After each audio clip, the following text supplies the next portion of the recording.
In New York, it's 75%. That's crazy. It's like The Sopranos. It's like the mafia. Right. So, you know, by the time you buy a cigar, it's like you got to turn around and check your mortgage rate. Right. And he's got his other hand like this, and he's going to grab the tail, and finally he gets the tail, and he lifts the cat up, and he goes to take his finger and put it where the sun doesn't shine, on my little cat. And as soon as his finger touched that, the cat broke loose, ran up the counter, landed on my shoulder, used to sit on my shoulder like a parrot, looking at me like that. What's going on?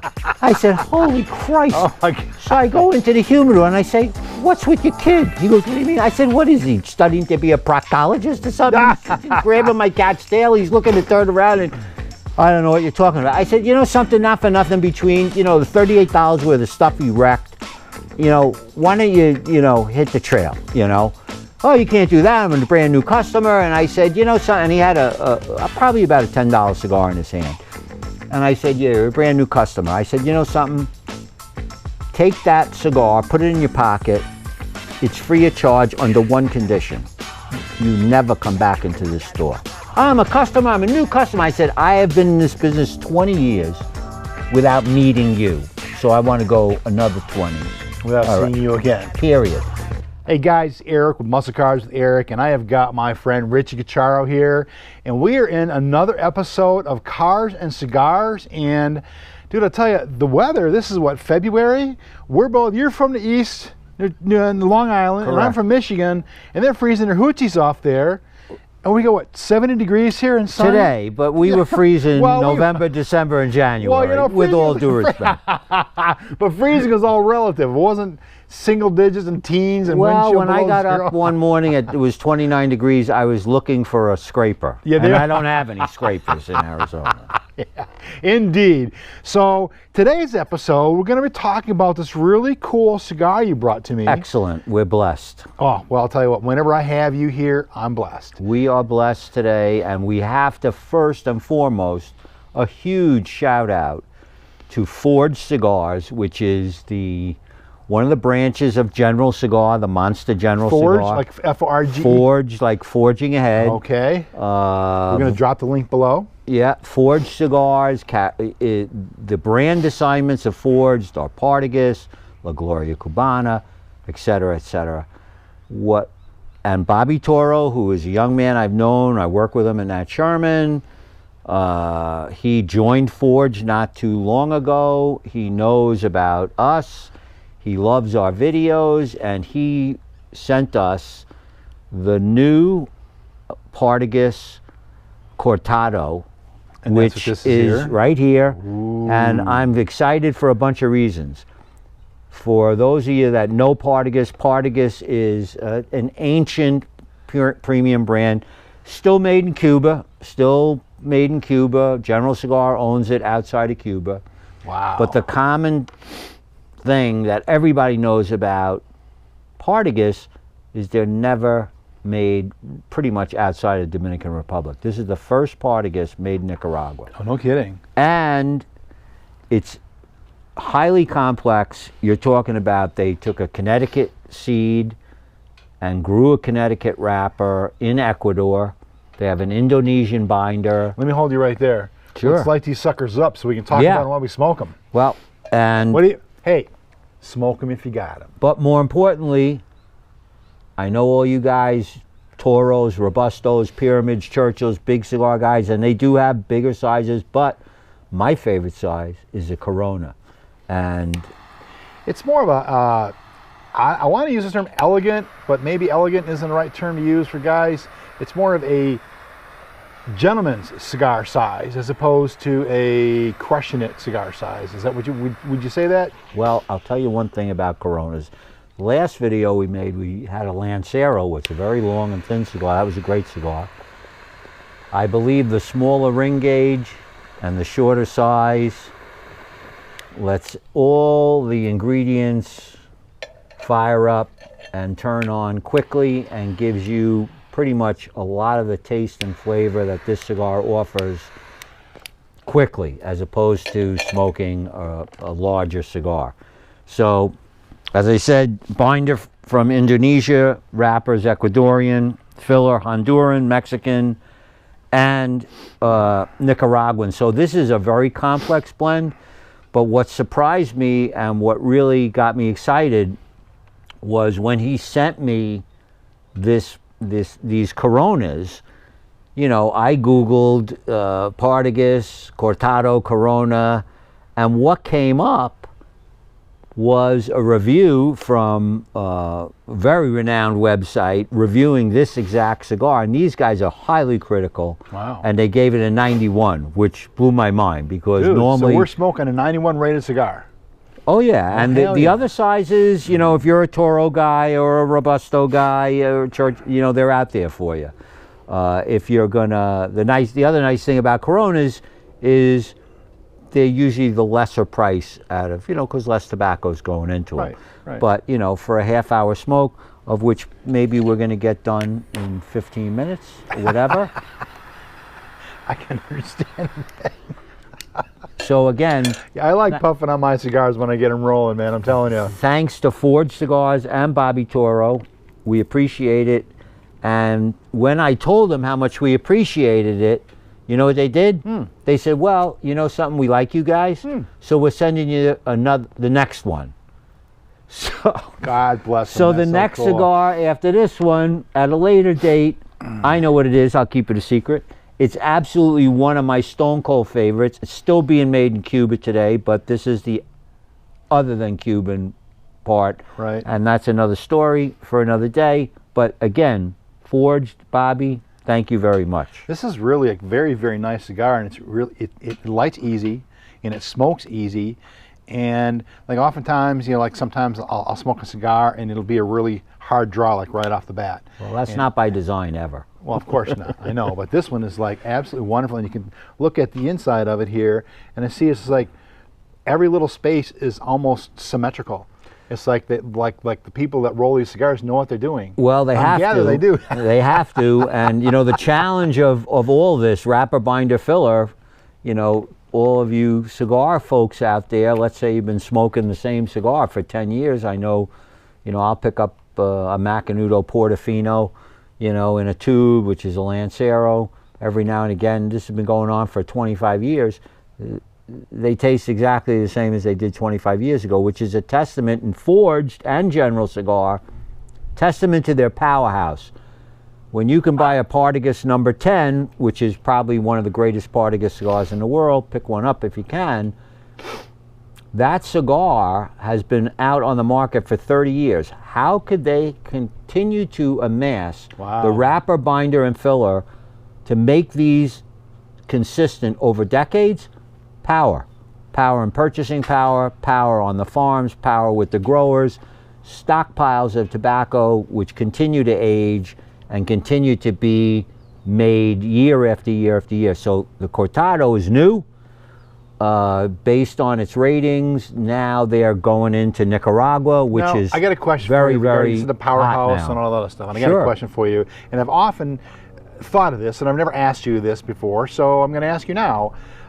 They're hand rolled. How many people roll these cigars? There's got to be an army for them to produce as many cigars as they do. Yeah. How sure, many? I don't know the numbers, and I'll get the numbers the next time we meet. But if you've ever seen a rolling factory, you know, it's a huge, you know, thousands of square feet, hundreds of people, depending upon the cigar. Now, you will have people rolling Coronas and rolling Churchills and rolling. The most difficult sizes to roll are Lanceros, Torpedoes, Diademas, Perfectos, but regular Coronas, Robusto, Toro, Churchills are a little easier to roll. And these rollers are all chained. You know, they'll train them until they totally get their skill set together, you know, and they're supervised. So you also have, and this is going on in Nicaragua, in Honduras, in Dominican Republic, in Brazil. Now you have a push into the United States, okay? And of course, Florida is the epicenter, Little Cuba. A lot of newer brands and more established brands are getting this tobacco brought here to the U.S. and being made here, easy to distribute as well. and there's also been some civil unrest in some of these South American right. countries. I was picked with the company I worked for to take a trip to Nicaragua and Honduras to visit Rocky Patel's 2 factories there. And at the time that I was one of the people picked to go there, Nicaragua was having a little bit of unrest, and my wife, who was going through chemotherapy for breast cancer, and she's okay, everything's good. She turned around to me, you know, and looked up at me, and she said, "I really don't want you to go to Nicaragua and Honduras." So I had to take a pass. Oh, okay. But there you go. You know, all these companies, for the most part, dig in, drill down a little into the brand. Yeah. They have, you know, factory tours. Let's talk about the factory tours, but let's go back to the rolling process. One of my favorite cigars to smoke is a box press cigar. Why is it a favorite cigar to smoke? I don't know. I just find it to be really cool. Yeah, but I know why you like it so much. So first of all, how do you make a box press cigar? And then tell me, he's going to tell me why one of my favorites. Well, I'm going to why it is a favorite. Most people don't understand why they like them so much. But the box press, after the cigar is enrolled, there are wooden frames and they are pressed. All right. So they roll the cigar first, and there's and there's lots of box press. There's ones that come out that are flat. There's ones that are square. So, you know, and that's the way they sit, and that's the way they form. When a box press cigar inherently, my experience over the years, for some reason the box pressing lines up this wrapper, binder, and filler to produce an exemplary draw. So the draw is open, but it's still got a little back pressure on it, and the angle of the way the tobacco is formed enhances its burn rate. So, and it's really a nice look too. Do you think the box press was an accident and then they realized it was a really cool thing afterwards? Like, I'm thinking maybe somebody left a fresh batch of rolled cigars and somehow something ended up on top of them, or was it a purposeful decision that they did? Well, I know it's kind of a very vague, obtuse question, but well, I kind of think that it's a purpose-driven process because it's been going on for decades and decades and decades. Okay. All right. So you can trace box pressing back to 50 years ago. Okay. All right. All right. But what do you think? So medium bodied, coming in after about an inch. Yeah. No bite. No. Little bit of cedar wood. Great natural tobacco taste. Tiny bit of spice. Okay, just enough to keep it interesting. And an amazing aroma. Right. And but Partagas has always been, in my opinion, Partagas has always been one of these under the radar cigars. As I said before, the Partagas number 10 is a Churchill. I think it's 7x48. Comes in a box of 10. And they've been around forever. Is a gauge, and the right, gauge 48 is the diameter, ring, right? Okay. 48 ring, diameter 7 inches, dark wrapper. I believe it's Cameroon wrapper from Africa. That cigar has been rated for probably 30 years over 90. Okay. And I can't tell you how many times people would say, "Oh, what's your favorite big cigar?" I like big cigars. What? And I say, "Go out and get a Partagas number 10." Yeah, because it's kind of quote unquote old news. Those people that have tried that for the first time are sold. Amazing product. Very cool. Yeah, that's the original Partagas blend. So the fact that they're going into Nicaragua, this is really good, which is following a lot of companies. Nicaragua, I believe, is turning out more premium cigars than Honduras and Dominican Republic combined. Why do you think that is? Well, I think it took a while for Nicaragua to come into its own with the growing, with the crops, with the fields. Nicaraguan tobacco years ago was known for, very strong, full-bodied, veiny. Okay. So people would use it as fillers or binders to give it some extra flair. But now,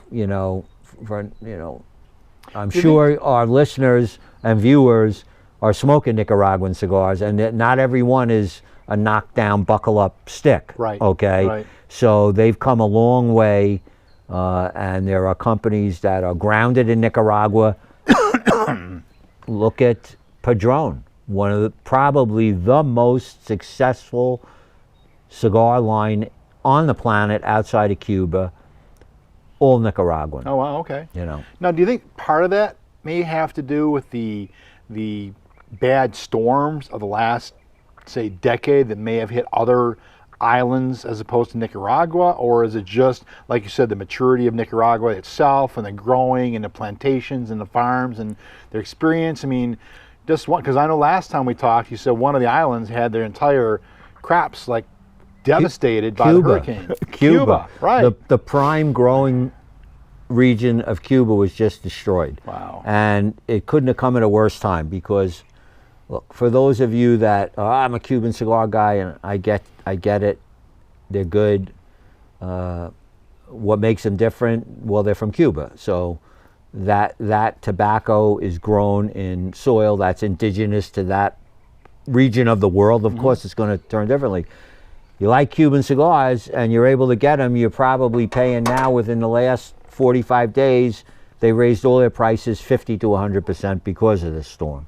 Okay, so you like Cuban cigars, you're paying dearly, and I fail, you know, to we've smoking a Cuban cigar together. We did. I it was gave the Cohiba Siglo, Yep. like a Lonsdale, kind of a little, maybe a little longer than this. Very good. It was awesome. Very nice. Yes, it was. Yes. Yes. I don't know if it was worlds more awesome than this, or worlds more awesome than AJ Fernandez's Connecticut cigar that we've shared. Yeah, matter of fact, you turned me on to that cigar, and I think I purchased a couple boxes. And like we talked about, stem to stern, it's a beautiful smoking cigar. You don't have that nasty.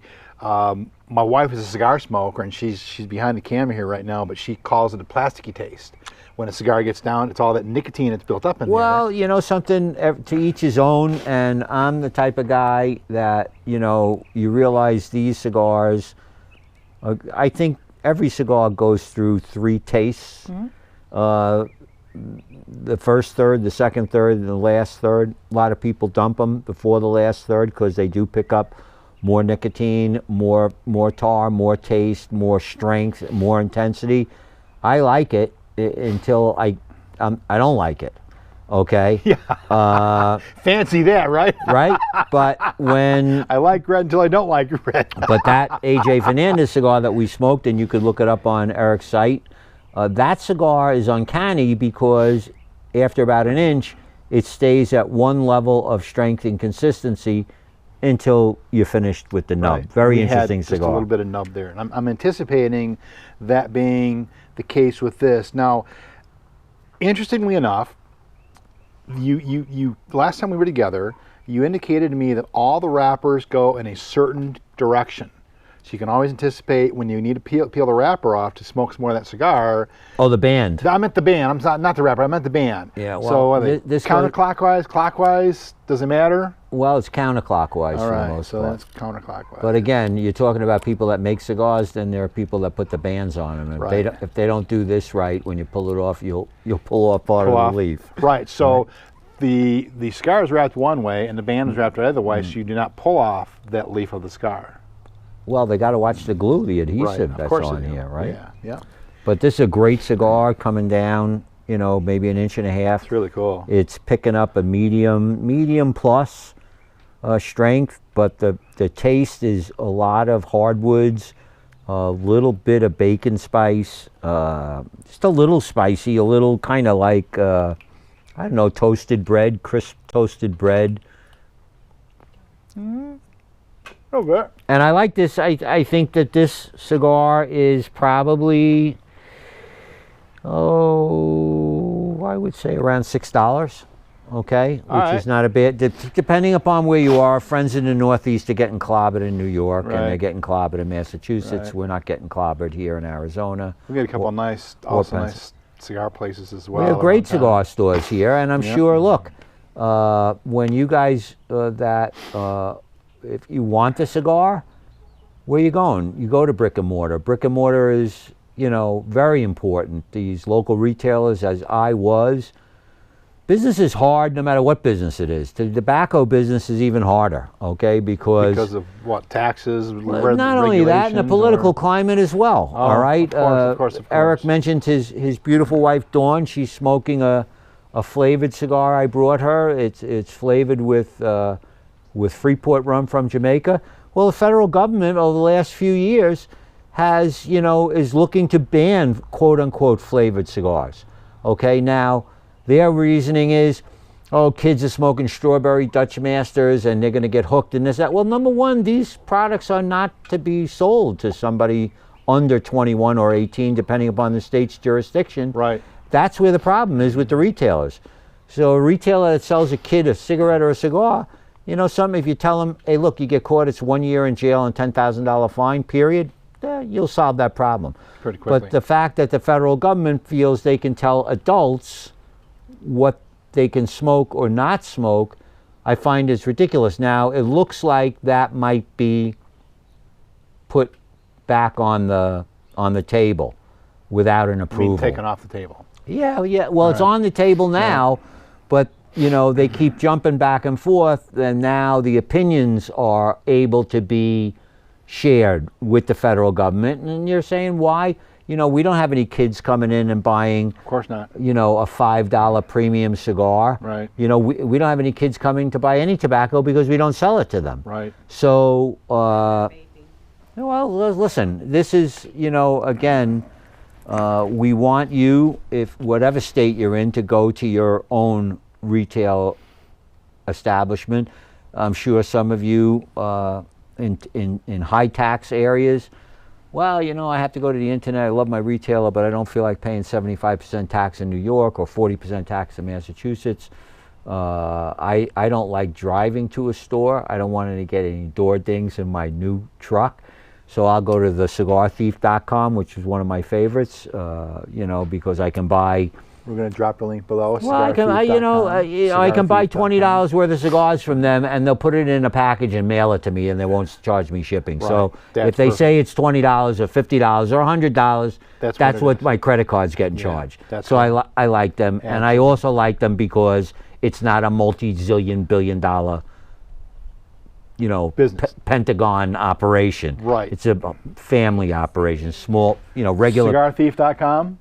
Cigarthief.com. So we like them, but Yep. look, the key with this is, I'm sure if you go into your local store, you're going to find Partagas cigars. If the guy doesn't have any Partagas cigars, he's a communist. All right, what can I tell you? All right, so if you turn around and go to him and God say, bless America, God bless Richie. The guy's from Long Island, and he ran cigar outlets or cigar retail stores. But we're going to finish your thought here. But off camera, you told me that you had a funny story regarding your retail business. But let's finish off with cigarthief.com. well, all right, well, shipping listen, a box of cigars all I'm saying, for the price without shipping. All I'm saying is you're going to have to, prices are going to vary, but the challenge with a new cigar when you go to your retail store is you're asking them, hey, listen, a Partagas Cortado, Corona, I'd like a box of them. Maybe it's, it's 120, 130, whatever it is. Your retailer, with all due respect, is going to be hesitant. Well, I don't know when I'm going to carry it. Nobody's asking for it. Well, you're asking for it, and you're a customer. And my philosophy when I sold cigars was no customers, no dinner. Okay, so, and they're not going to go bad. The longer they sit in the store, the better. So,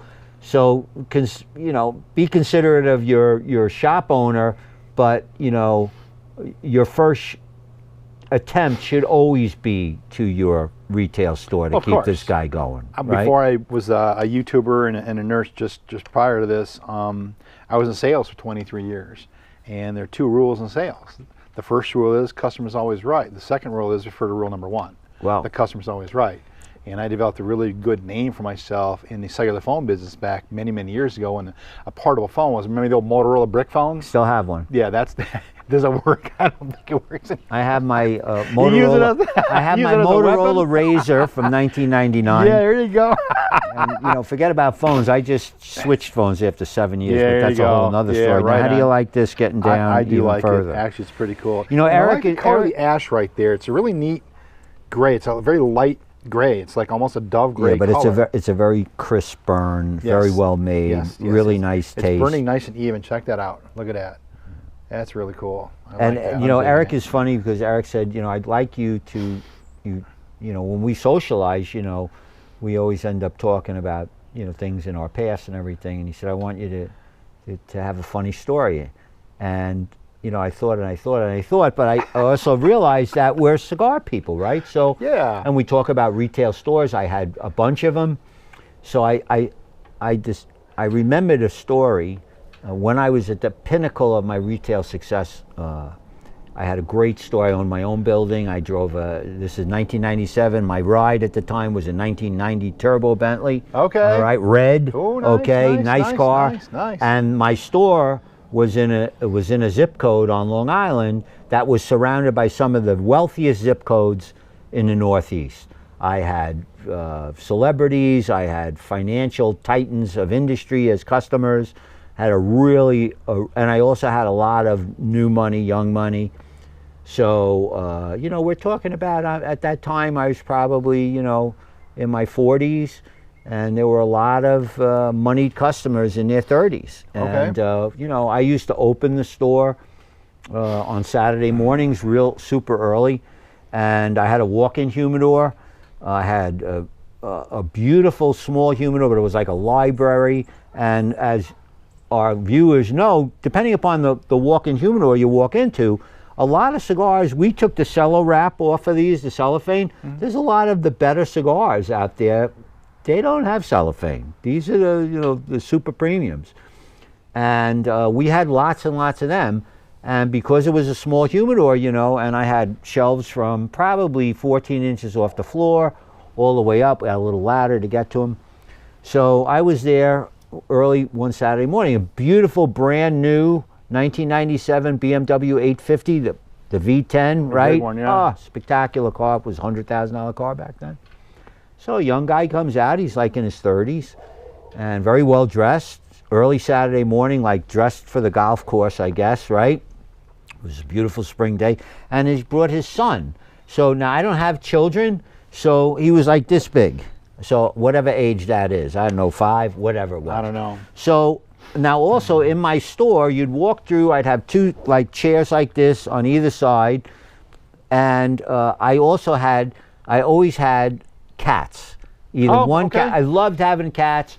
They were great, they'd live in the store, they'd stay behind the counter, they just great. And this store, I had a cat that was probably one of the world's greatest cats, because when a customer gave me the cat, it was a little black cat, he was maybe a pound when I got him, and when he grew up, he never grew to be more than 3 pounds. Oh my! He was tiny. Wow. His name was Ike, and my other cat name was Mike. Mike and Ike, the candy bars, right? Boy. Because we sold candy. Yeah. Okay, so little Ike used to sit on one of the stools, and when you'd walk in, he'd be strutting around. He was so happy you could pet him and everything like that.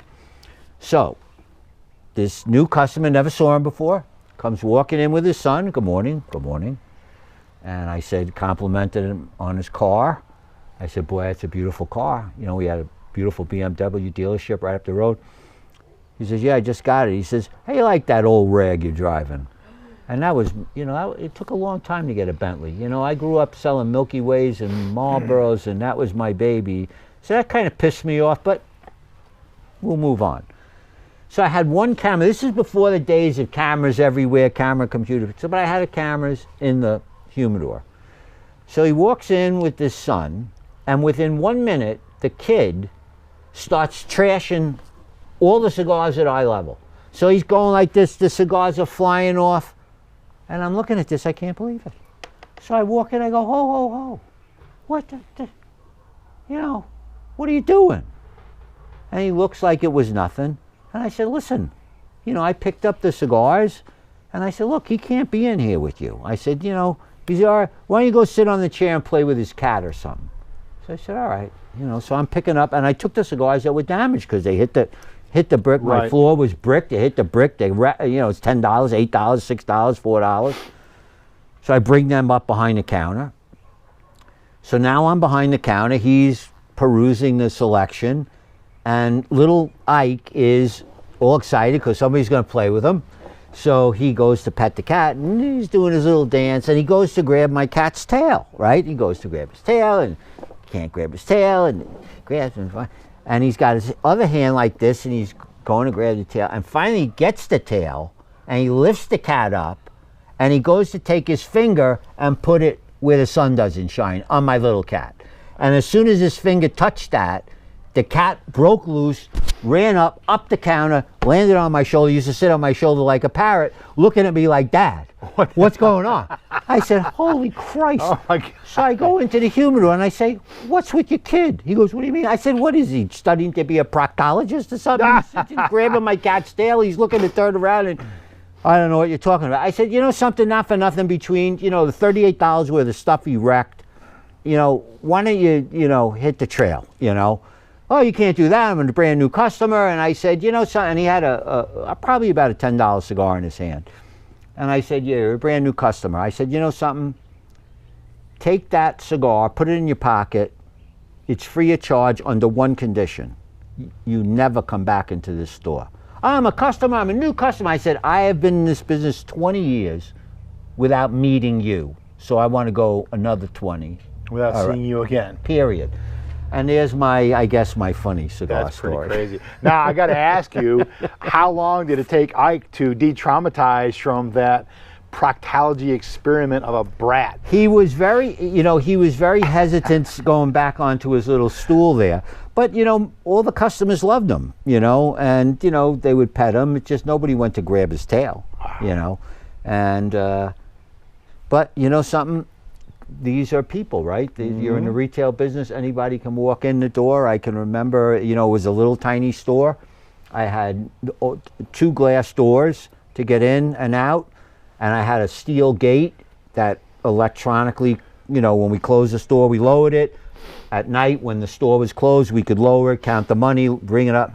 So again, I opened on Saturday morning, and I had a concealed carry permit. This is in New York. This was tough to get. Here we carry them, you know, all the time in Arizona. But I used to wear it outside, you know, because, you know, I wanted people to know, you know. And we had behind it, you know, we don't dial 911, nice sign above the register. Right. So I remember Saturday morning, I was sitting there, and my counter was very high, so you had to look up.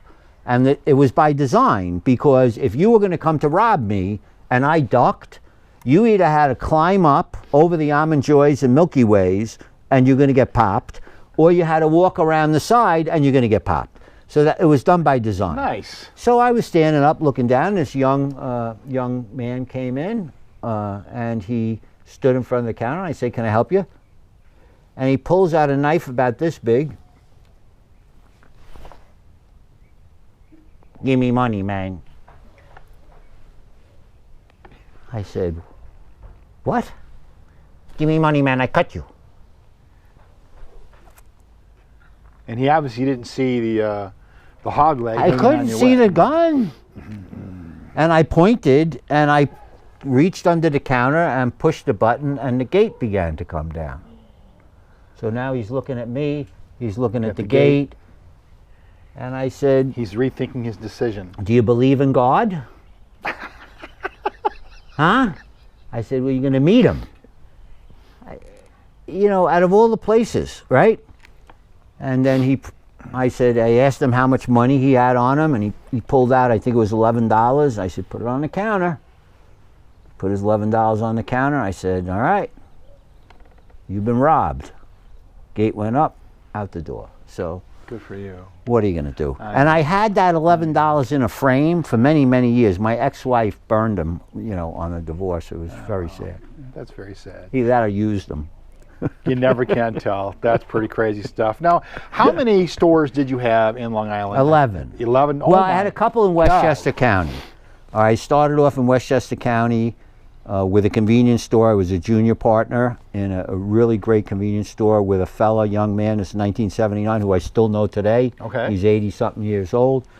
Then I came back to Long Island, and that's where I started building.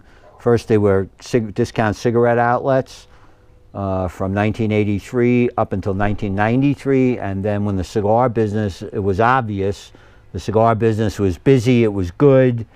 that's when I began building cigar stores called Tobacco King stores. So we had a lot of them, and at the end, I had two. I had the one that we just talked about and another little express store at a train station in the next town, but still sold a lot of cigars. That's cool. Had cabinets. Yeah, it's a great business. In fact, in the tobacco business, when you look at convenience stores, you go into a big Circle K, you got them back in every state you're in. I'm telling you, tobacco is huge, all right? But in the tobacco business, the only tobacco product that's growing are premium cigars. Now it's a $22 billion business. There are more premium cigars this year, I believe, imported into the United States than every year in the past. So we're getting a lot of new smokers out there, and the retail footprint is changing now too. Right. It's not just, the local established tobacconists. You have new Americans from all different parts of the world that have gravitated towards the gas C-store business, the grocery stop and go tobacco business. Why? Because listen, if you can build a nice store and you can treat your customers right and charge a fair price, if you're in a good location, you're going to make a living for you and your family and everything. And it's what we've noticed also is a lot of cigar places we go to are smoke and vape shops. So they sell a lot of vapes, a lot of paraphernalia. Your pipes and your bongs, glass pipe. That. But then they also have these small little humidors, and we have one down the street here we go to, and then there's another one up in Wickenburg, Arizona, which is basically the cowboy town here in South Arizona, and I guess you could call it Greater Phoenix Metroplex area because it's out of town by 30 miles. Right. But it's actually a pretty cool establishment. But that particular cigar store also doesn't have like beverages and things of this. And my wife's off camera. I'm going to ask, doesn't it have like a convenience store type thing? Or is it just... It does have a little cooler, but it also has handmade items from people in Wickenburg. Okay, so it's kind of like a gift shop. Yeah. Some items, but it's more tobacco, but they also have a lot of your bag tobacco and papers for self-rolling tobaccos. If you go it's a cowboy town. Here in Arizona, we've gone a couple of occasions to that beautiful tobacconist that we met at in that Ambassador. shop. Mm-hmm. Ambassador Cigars. Ambassador Cigars, Spectacular store, great people, amazing selection, terrific. You're not going to find a hookah or a bong or any vape products in there, and I appreciate that and respect it. If you can stick with the premium, super premium business and do well, good for you. But most retailers in many parts of the country, premium cigars are a category, just like vape products, just like glass products, just like hookah products, CBD products are big, okay, accessories. That doesn't make them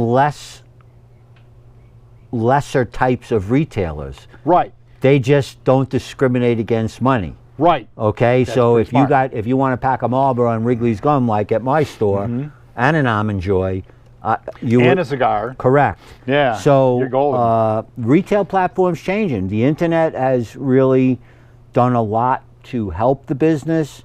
It's done a lot to deter brick and mortar retailers. I know for a while it really kind of, probably 10, 15, 20 years ago, whatever it was, that a lot of retail establishments were reporting, and I don't know this to be fact because they didn't own a retail business then, that they were losing money because of the internet, but now it appears as though there are more cigar shops popping up because is it possible that the internet is providing more of an exposure to the premium cigar genre, if you will, allow that term? Well, the bottom line socialization. The bottom line to the answer to your question really comes down to pricing and selection. Okay. So if you're looking for a certain cigar and you shop at a store and your retailer doesn't stock something you want, if you like your retailer, request it. If your retailer is not interested in your request, see if there's another retailer that is, okay? What the internet did was it leveled the playing field because there were no taxes. And by taxes, you buy anything in this country, you're paying sales tax, right? Okay, we're not talking about sales tax. We're talking about cigar tax. In every state of the union, with the exception of a few, if that retailer buys this cigar for $1, if he's in Massachusetts, there's a 40% tobacco cigar tax. So now that retailer just bought that wholesale for $1, now he's got $1.40 in it. So now let's say he wants to throw a quarter on it. Now he's at $1.65. Now he's going to sell it, and let's say there's 7% sales tax. So what cost $1 is going to end up being $2. Okay. Now Arizona, where we are, it's only 27.5 cents. Very nominal. Okay. In New York, it's 75%. That's crazy. It's like The Sopranos. It's like the mafia. Right. So, you know, by the time you buy a cigar, it's like you got to turn around and check your mortgage rate. So what happens in New York is that guy goes into that store. He wants to participate with his local retailer, but why should he pay $10 for a $5 cigar? Right. Why should he? Right. As much as he likes the guy. Right. All right. And so New York, and we did a lot of business in New York before it was 75%, and the fellow who took my place is still doing a lot of business. But what's happening is you're going to walk into one of these beautiful New York stores, and you're going to find a Partagas Cortado, because we're talking about it, and maybe you're going to try one. So you'll buy one. You're not going to buy the box there. Right. Why should you? Right. Okay. So that's the sad thing. Now they leveled the playing field with sales tax, so everybody's going to collect sales tax in whatever state. But that's, if cigar tax, it's 95% in Washington State. So why should a customer pay the state double for a cigar? Why? And then sales tax on top of it? So while the internet now is responsible for collecting sales tax, the tobacco tax is a big deal. Okay, still. Okay. And you know, every time I go into a store, when I moved here, I took a ride around Goodyear, drove around. I wanted to meet these people because I put a lot of these types of people in business. Right. And I'd walk in and I'd see horrible cigar displays, just terrible. And I felt bad, because you're going to make the effort, you're going to have the cigars. You know, nobody wants to walk into a dusty, dingy, dirty humidor. Right. And just like if you buy something on the internet and you unpack it and you light it up and it blows up, okay, because it's bone dry. Right. You know. But or you cut it and the wrapper just shreds. And I've had that happen to me before a few times as well, getting a brand new box of cigars in. Yeah, well, I got news for you. The wonders of credit card purchasing. Because if the retailer doesn't want to make good that you bought them from in another state, and you call up your credit card and say, I bought these, they were spoiled, they were rotten, they were no good, and the guy doesn't want to make it good. If you got a bank that's worth its weight in salt, they're going to cancel that charge. That's and true. No harm, no foul. Yeah, I've noticed that. So what do you think now? You're kind of down the halfway. I'm kind of getting there. I'm actually a little bit more than halfway. I think I'm in that last third that you talked about, and I'm not noticing any increase in harshness. No, but there's a little stronger, but no harsh, and very smooth still. I still don't have that nicotine buzz, and I'm hoping for that thing. But it's so smooth from stem to stern. Yes, so it's again, a really nice cigar. Forged Cigars and Bobby, great cigar. Dude, digging a cigar. All right, folks, so we're wrapping up here with another episode of Cars and Cigars with my main man, Richie Cucharo. This is Eric, your host, Muscle Cars with Eric. Until next time, remember, drive it like you stole it. Thanks, Richie. Appreciate you, man. Boom. Good, right? Yep, very good. Hey guys, thanks for watching the last video. I hand selected a couple videos for you to watch right now. Click here.